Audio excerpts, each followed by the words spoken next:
जनकपुरी में पहुंच जाती है और सभी नगरवासी बारात का अवलोकन करते हैं। तुलसीदास जी ने लिखा है, इसलिए राम शोभा अवध सुकृति अवधि दौराज, जहाँ तहाँ पुरजन काहि हँसी, और मिले नर नारी समाज। श्री रामचंद्र जी और सीता जी सुंदरता की सीमा है। दोनों राजा जनक जी और दशरथ जी पुण्य की सीमा है। जहाँ तक जनकपुरवासी स्त्री पुरुष के समूह इकट्ठे हो करके यही बात कह रहे हैं। तुलसीदास जी ने लिखा है,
जानकी जी हैं और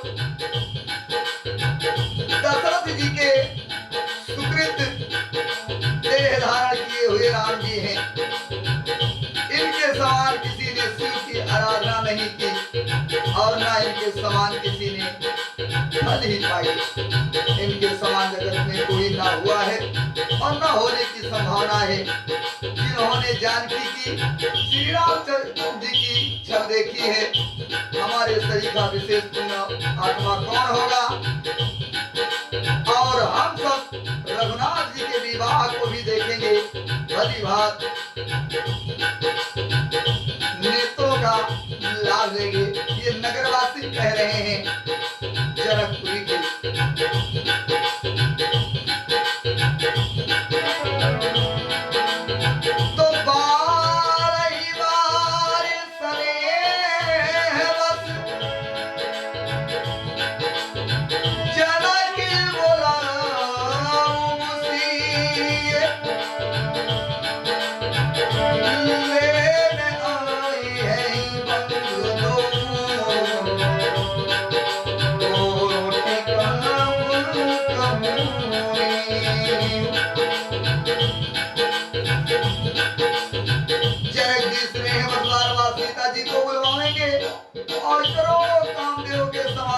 और दोनों भाई सीता जी को लेने के लिए आया करेंगे। सभी नगरवासी मन में यह बात सोच रहे हैं और तब उनकी अनेकों प्रकार से पहुनाई होगी। तुलसीदास जी ने लिखा है, विविध भांति हुई है पहुनाई, प्रिय न काई अस सासुर आई। तब राम लखन ही निहारी, हुई है सब पुर लोग सुखारी। सखी दस राम लखन कर जोड़ा, सई सई गुरु संग रोता। श्याम गौर सब अंग सुहाए, तेरे सब कहानी देखी जो आए। कहा एक मैं आज निहारे, जनु निरंजन के हाथ संवारे। भरत राम ही की अनुहारी,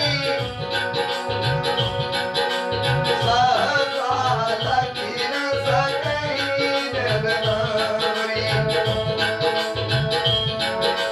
लखन पुत्र सूरन एक रूपा,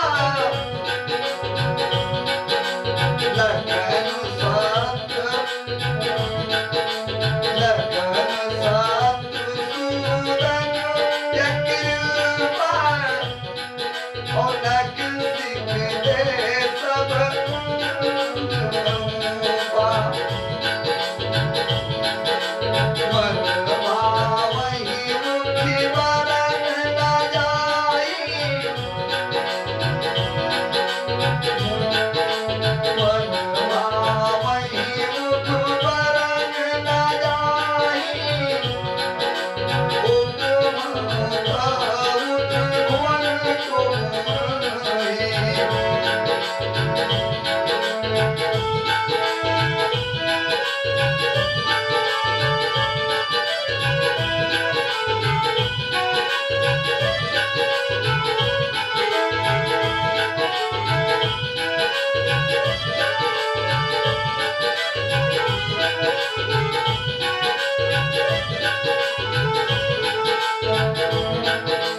सभी नगर नारी भगवान रामचंद्र जी, लक्ष्मण जी और सीता जी सभी को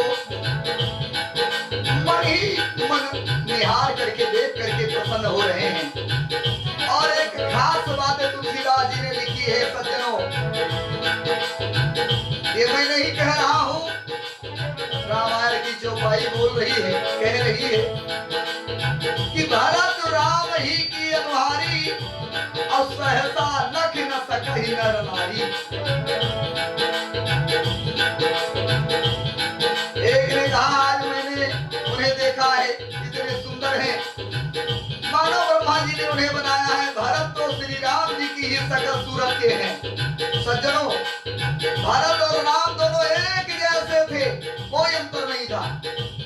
फिर लिखा तुलसीदास जी ने,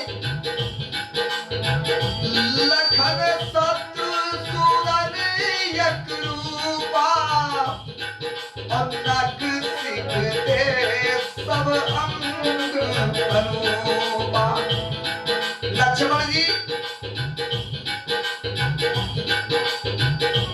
और शत्रुघ्न जी दोनों एक जैसे थे। इन दोनों में भी कोई अंतर नहीं था, बिल्कुल पूरा शरीर दोनों का एक जैसा था। भरत और राम एक जैसे, लक्ष्मण और शत्रुघ्न एक जैसे। सज्जनों, ये मैं नहीं कह रहा हूँ, तुलसीदास ने चौपाई के माध्यम से दर्शाया है। और सभी नर नारी प्रसन्न हो रहे हैं और मन ही मन सोच रहे हैं कि इन चारों के जैसा कोई दुनिया में नहीं है।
तुलसीदास जी कवि और कोविद कहते हैं कि इनकी उपमा कहीं कोई नहीं है, बल्कि विद्याशील और शोभा के समुद्र इनके समान ये भी है। जनकपुरी की सब स्त्रियां आंचल फैलाकर विधाता को यह वचन सुनाती है कि चारों भाइयों का विवाह इसी नगर में हो और हम सब सुंदर मंगल गाएं।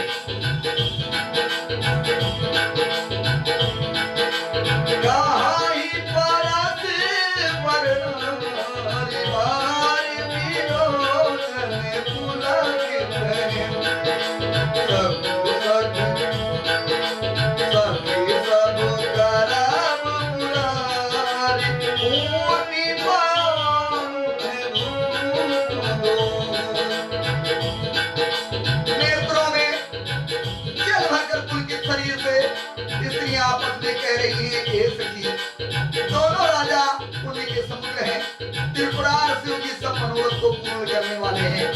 पुराण तुलसीदास जी ने लिखा है,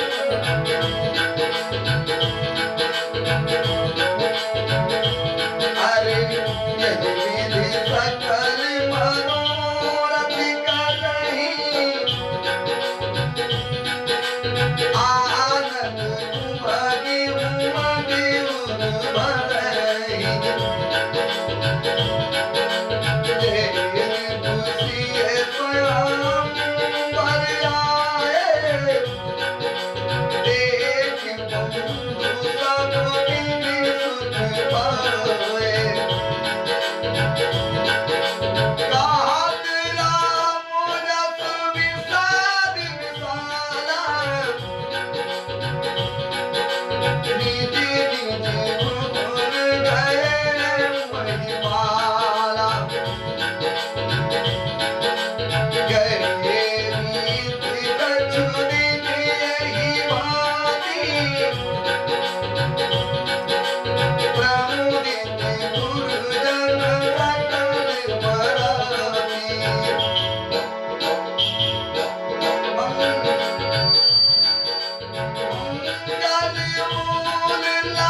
आनंद में भर करके सीता जी के स्वयंवर में जो राजा आए थे उन्होंने भी और भाइयों को देख करके सुख पाया।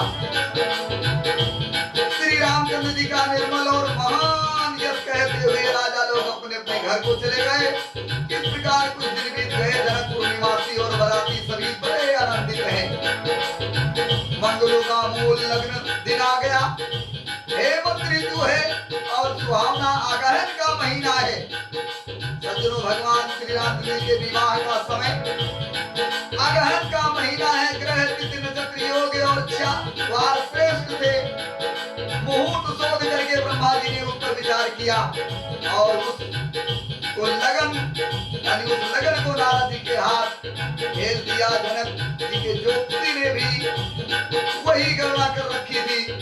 जब सब लोगों ने यह बात सुनी तब वे कहने लगे, यहाँ के ज्योति भी ब्रह्मा जी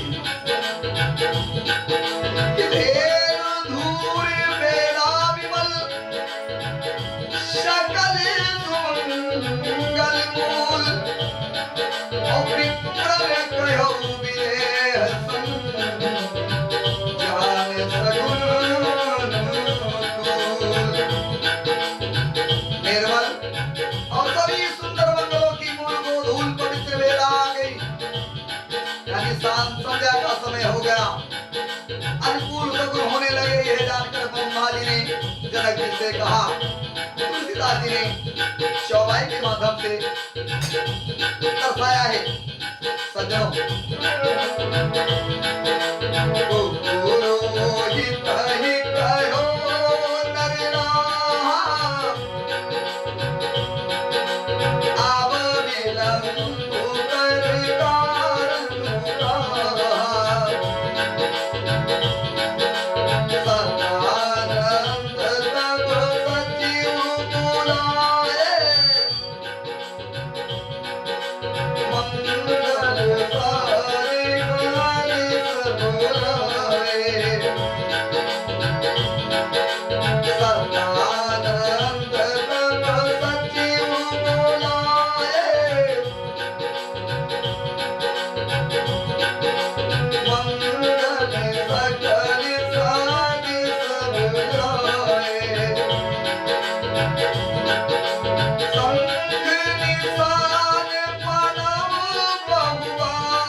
का आए, शंख नगाड़े ढोल बहुत से बाजे बजने लगे। मंगल कलम शुभ शगुन वस्तुएं तद दूरबार सजाई गई। सुंदर स्त्रियां गीत गा रही है और पवित्र वेद की मित्र मन कर रहे हैं। सब लोग सब प्रकार से आदर पूर्वक बारात को लेने के लिए चल पड़े और जहाँ बारातियों का जन्माशा था वहां पहुंच गए।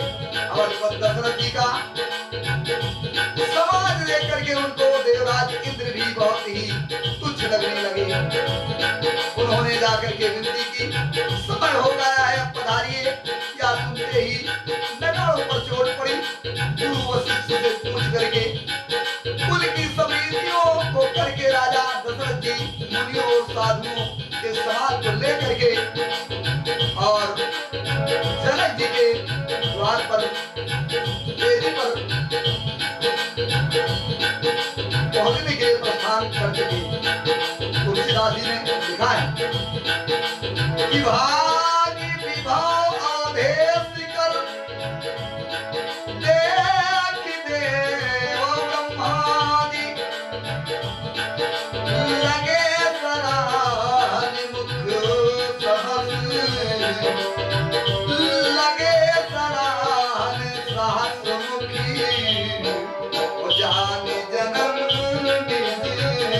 बाद भागी विभव आदेश कर एक देव ब्रह्मांड लगे सराहन साहस मुखी जान जन्म बाद। और मेरे दशरथ जी का भाग्य और वैभव लेकर के अपना जन्म व्यर्थ समझ करके ब्रह्मादि आदि देवता हजारों मुखों से उनकी प्रशंसा करने लगे। तुलसीदास जी ने पूरा लिखा है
द्वार पूजा की वेदी पर पहुंच गए सती।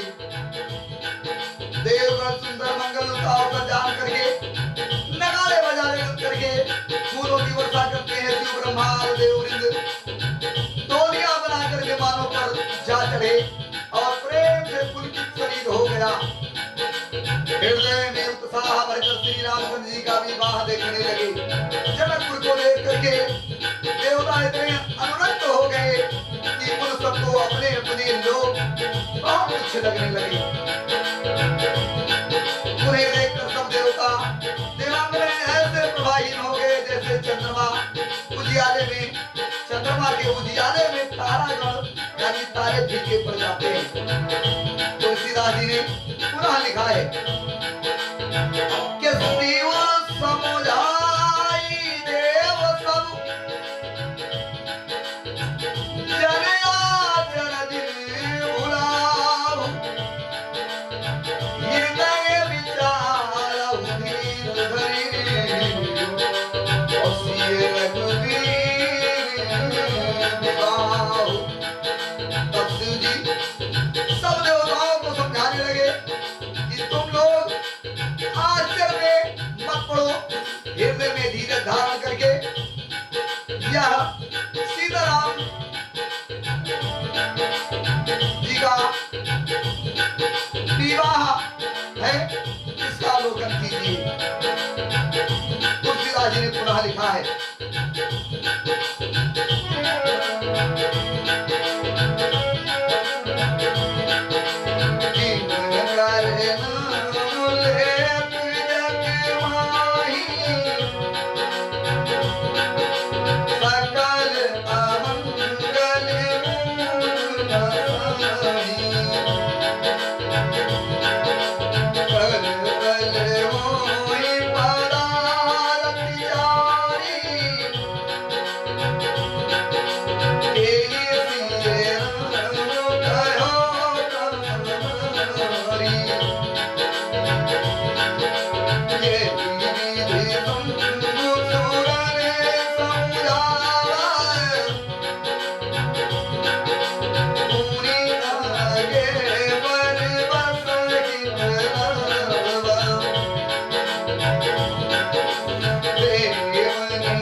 मुट्ठी में आ जाते हैं। ये वही श्री सीताराम जी हैं। काम के शत्रु शिव जी ने ऐसा कहा। इस प्रकार शिव जी ने देवताओं को समझाया और फिर देवताओं ने देखा कि दशरथ जी के मन में बड़ी ही प्रसन्नता है, शरीर से पुलकित हुए चले जा रहे हैं, यानी प्रसन्न होते जा रहे हैं। उनके साथ साधु और विप्रों की मंडली है, मानो समस्त सुख शरीर धारण करके उनकी सेवा कर रहे हो। चारों सुंदर पुत्र साथ में शोभित हो रहे हैं। मकरत, मरकत मणि और सुवर्ण के रंग की सुंदर जोड़ियों को देखकर देवताओं को कम प्रीति नहीं हुई। फिर रामचंद्र जी को देखकर वह हृदय में हर्षित हुए और राम जी की सराहना करके उन्होंने फूल बरसाए। राम रूप नख सिख सुभग बारहि बार निहार, पुलक जात लोचन सजल, अरे उमा समेत पुरार। राम रूप नख सिख सुभग बारहि बार निहार, पुलक जात लोचन सजल, उमा समेत पुरार। नख से शिखा तक रामचंद्र जी के सुंदर स्वरूप को देख करके पार्वती जी सहित शिव जी का शरीर अति पुलकित हो गया। उनके नेत्र प्रेमाश्रुओं से भर गए। पुनः तुलसीदास जी ने लिखा है सज्जनों,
गाई जा रही हैं और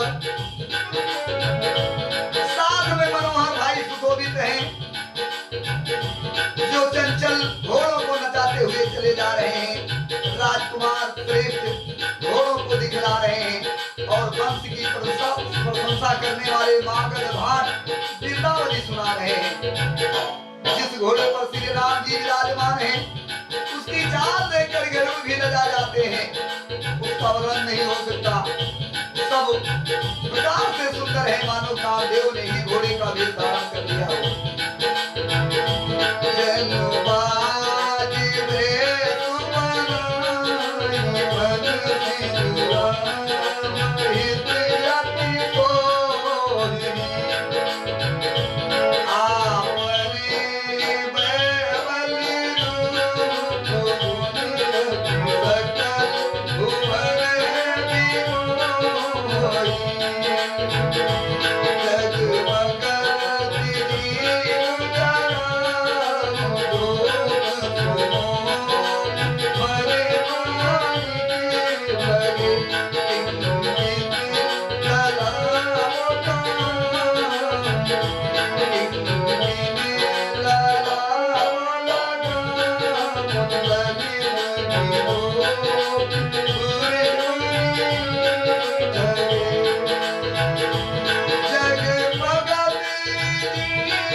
अपनी अवस्था बल पुरुष बल रूप चाल समस्त लोगों को चाल से अपने स्वरूप से मोहित कर रहा है। सुंदर मोती मणि और माणिक लगी हुई है। जाऊ जीव ज्योत से जगमगा रही है, उसकी सुंदर घुंघरू लगी है। ललित ललाट को देख करके देव मनुष्य और मनुष्य भी ठगे से रह जाते हैं। पुनः तुलसीदास जी ने लिखा है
दिखाने लगे, यानी 5 सर्प और पांचों में 3-3 नेत्र यानी 15 नेत्र।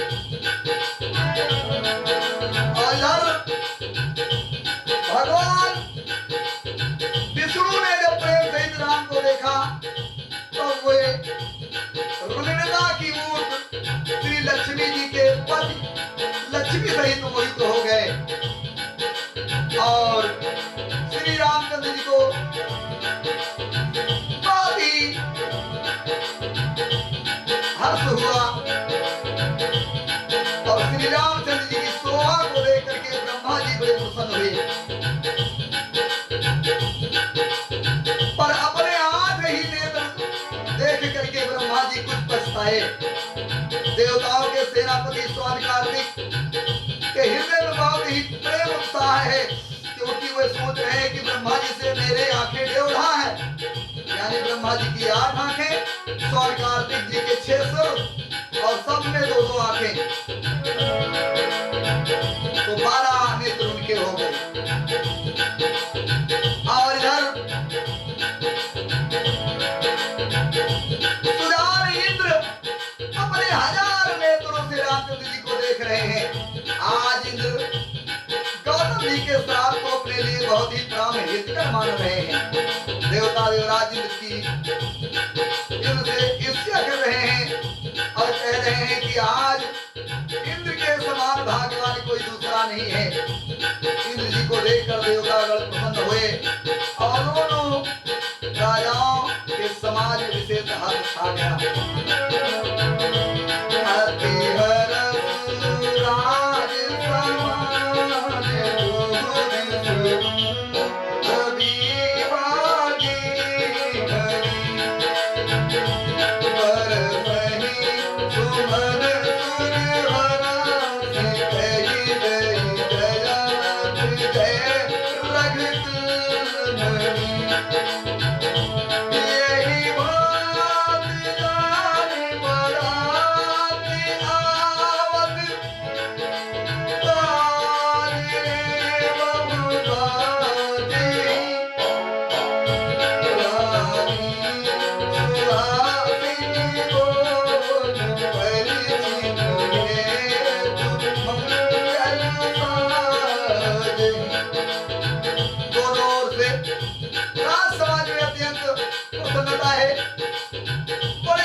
बारात को आती हुई जानकर बहुत प्रकार से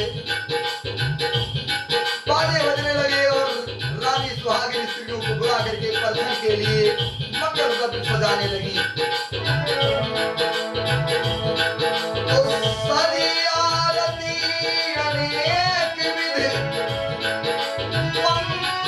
मंगल सकल सवारी शरीर मुदित परछन करम और गज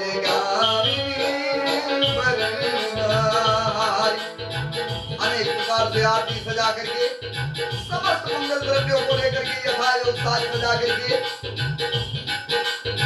उत्तम चाल से आनंद पूर्वक बारात का प्रदर्शन करने के लिए श्री रामचंद्र जी का प्रदर्शन करने के लिए नारियां चल पड़ी।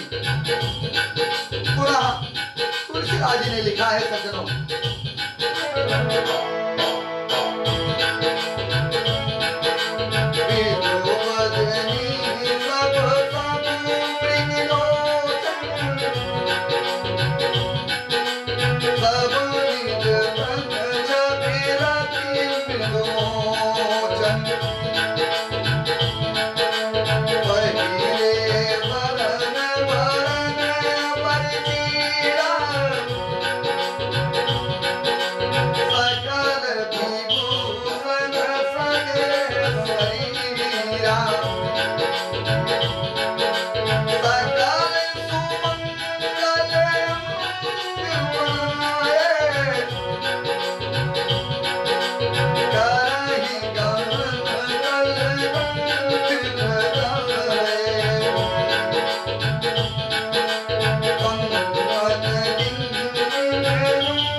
भी अपने शरीर की शोभा से रति के गर्व को छुड़ाने वाली है। रंग रंग के सुंदर साड़ियां पहने हुए, शरीर पर आभूषण साजे हुए, सभी सब संगों को सुंदर मंगल पदार्थों से सजाए हुए कोयल को भी लजाती हुई मधुर गान कर रही है।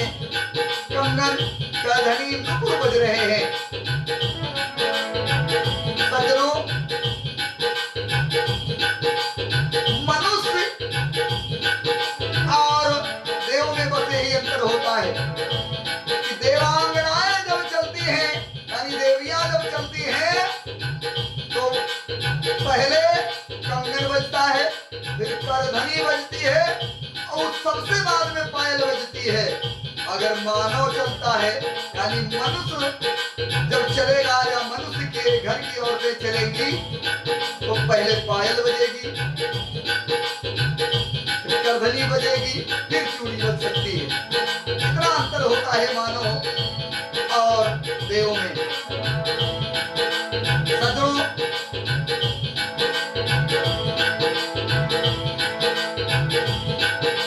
अनेक प्रकार के बाजे बज रहे हैं। आकाश और नगर दोनों स्थानों पर सुंदर मंगलचार हो रहे हैं। सरस्वती, लक्ष्मी, पार्वती जो स्वभाव से ही पवित्र और सयानी देवांगनाएं हैं, वह सब कपट से सुंदर स्त्री का भेष बनाए हुए रनिवास में जा मिली, यानी ब्रह्मा रमा ब्रह्माणी भी जनकपुर की स्त्रियों में स्त्री के रूप में मिली हुई है। सज्जनों, ऐसा अवसर किसी किसी को प्राप्त होता है।